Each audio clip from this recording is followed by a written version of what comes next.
Rock River. Hey, so I wanted to talk to you today about sleep. The average teenager needs 8 to 10 hours of sleep to stay healthy and stay at their top performance, basically. Are you getting 8 to 10 hours of sleep? I would guess not. I know that I don't get the recommended amount of sleep for adults on a regular basis, so it's understandable. A lot of teens are in the same boat. So 6 out of 10 middle schoolers and 7 out of 10 high schoolers in a national survey were not getting the sufficient amount of sleep. When they looked at Wyoming high schoolers, it was right along that line. So they found 69.8%, or just right about 7 out of 10 high schoolers in Wyoming aren't getting enough sleep, right? So let's look at why that might be and what it might take for you to get enough sleep as a Rock River student. So let's look at your 24-hour day, and granted, this is going to be pre-quarantine kind of schedule, because I don't know what your day looks like when you're just at your house. Let's say you are a student who goes to Rock River but commutes from Laramie. So maybe you wake up around 5:30 in the morning. And then 6:30 you need to be on the bus to take off. And then you're at school from 7:30 to about 3:35. And then you are traveling home 3:35 to 4:30 if you have to drive home. And then in order to do it all again the next day, you need to be sleeping by 9:30 p.m. Now granted, this is going to look a little bit more flexible if you are, say, living in town in Rock River. But I know many of you are either from Laramie and commuting from there, or are out somewhere in the unincorporated Albany County and have to commute from wherever your house is. You have from 4:30 when you get home from school to 9:30 p.m. when you need to be sleeping in order to fill with everything else that you have to do, and hopefully a few things that you just want to do. Like homework. You gotta eat dinner. You gotta spend some time with friends. And you gotta spend some time with your family. And maybe you have sports practice. That can take a couple hours out of your evening. Maybe you want to play some video games, or play an instrument, or read a book, or scroll online. And then at the end of all that, you have to be sleeping by 9:30, which means not like brushing your teeth or taking a shower at 9:30. That means like 9 o'clock, maybe even 8:30, you need to start winding down, getting ready for bed, doing all of those things so you can be sleeping by 9:30.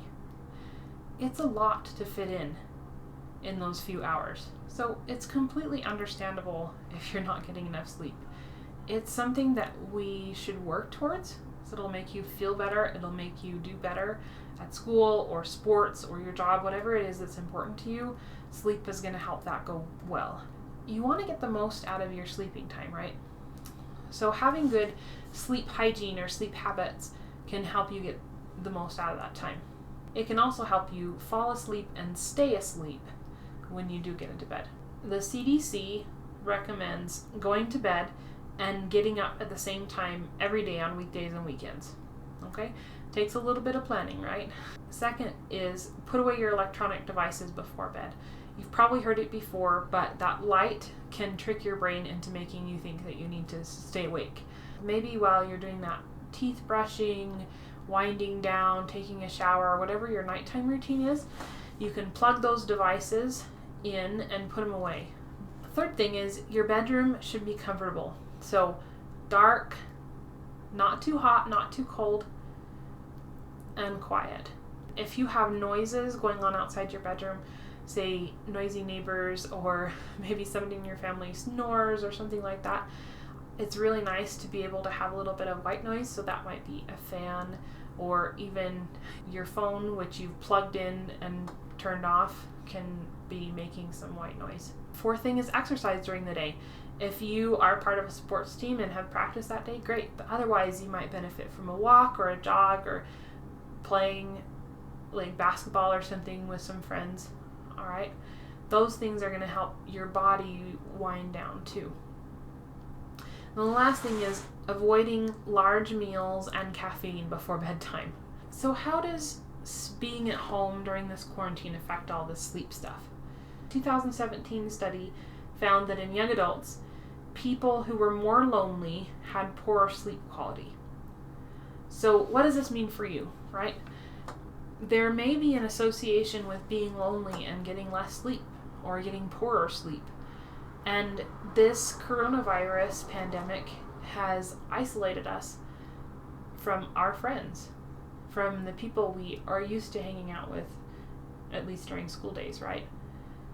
So if you are feeling isolated, if you are feeling a little lonely, or even just bored because you can't see your friends like you're used to, and you feel like your sleep has been bad, there may be a connection there.